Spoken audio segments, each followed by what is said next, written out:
So our project with the abbreviation HEDO-LEARNIT means we are working on a harmonized European dermatology venerology undergraduate blended learning with implementation and training.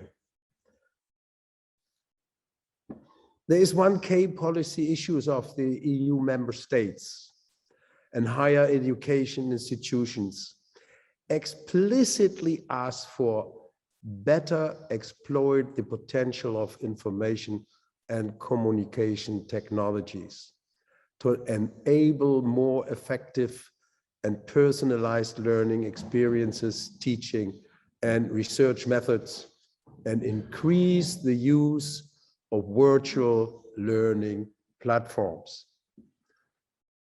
Why did we decide to perform an Erasmus project? There is a commission, the subcommission of medical undergraduate training in the European Dermatology Forum, where we continuously review how is training going on in the different countries in Europe. And we made, it's a long time ago, already in 2007 and in 2010 again, questionnaires all over Europe. And it came out that there is a disastrous differentiation of contents, teaching hours, methods of teaching, quality of teaching, and the way of providing skills and practice. On the other hand, for the postgraduate training, for the residents going into their specialization, we have already a far advanced harmonization. Personally, I started when I was president of the UEMS to get a harmonized content, which took another 17 years of our group to set up a harmonization catalog for the residents training. 20 to 25% of all physician consultations refer to problems of the skin. So dermatovenerology is a very important core component in the undergraduate training of medical students. But later, after having been specialized, 3% of doctors in Europe are in dermatovenerology. And the better the medical undergraduate training at the university level, the better the diagnostic and therapeutic decisions finally.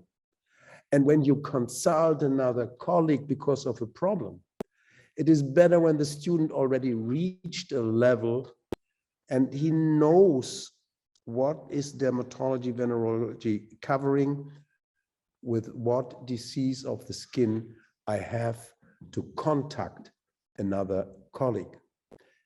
Our surveys have shown that the differences in lecture hours vary between 40 to 130 hours from country to country in Europe. So I show you just here that at October 2017, the training requirements for the specialty of dermatology and venerology were set up by the European Union of Medical Specialists, and here the section and board of dermatology and venerology. And it has been published in the European Academy of Dermatology and Venerology by us. And the same journal will also receive the results of our Erasmus Plus project in the near future. Another way of multiplying what we have achieved. So the undergraduate training content and the curriculum has to reflect the full spectrum of what is the curriculum on contents in the postgraduate training program. They cannot be in a conflict. If not, students would get a picture from our discipline in the lecture halls which is different from what we practice every day in an outpatient situation. And therefore, we have chosen the Erasmus academic networks to solve this problem via promoting European cooperation, enhancing quality of teaching and higher education, and networks shall address current, emerging, and future developments of the subject area. So we have now elaborated this content. We are going now to promote and to disseminate and to sustain. The dissemination and updating, we will discuss it later in more detail in Professor Bago's talk, is the subcommission of undergraduate training within the European Dermatology Forum, and the EDF as the Association of Professors for Teaching in Europe in Dermatology, Venerology, are behind sustaining the concept beyond the sponsored time of the project. We had different universities all over Europe, from the north, Helsinki, Magdeburg, down to Zagreb, Paris, Verona, Dessau in Germany, Brussels, Barcelona, and Swiss Ward 4, located in Alicante in Barcelona, providing the, let's say, electronic platform behind and managing the whole time the work in the cloud. So the content structure we started with, where in the undergraduate commission pre-selected 140 main diagnoses. A medical student should take really focus on during learning in his undergraduate training. And these should be either written as complete new ones, or we took pre-existing do-it diagnosis already written in a wiki style, but should be completely revised, updated, and re-edited.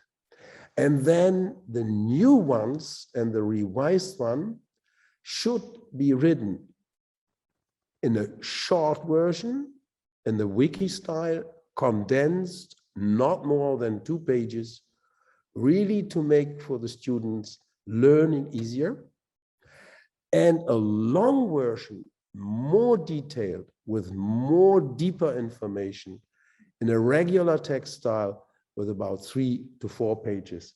Some are even longer.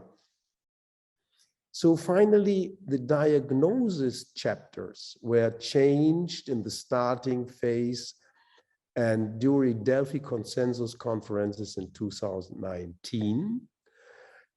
We have created 7 diagnosis chapters. They were increased from 114 to 142. We added a new chapter 8, which covers special conditions, symptoms, and syndromes. A new chapter 9 with general dermatology and basics, and then a complete updated and revised glossary from the DO-IT catalog. Where are we now? How are we going to report, present, and sustain? We have the long versions and the short versions. The long versions will be installed on the Erasmus Plus Project Results Plus platform. Also the short versions, but not directly. They are immediately installed, and we will talk soon about that. And Professor Günther Burg is going to present on the Cyberderm platform.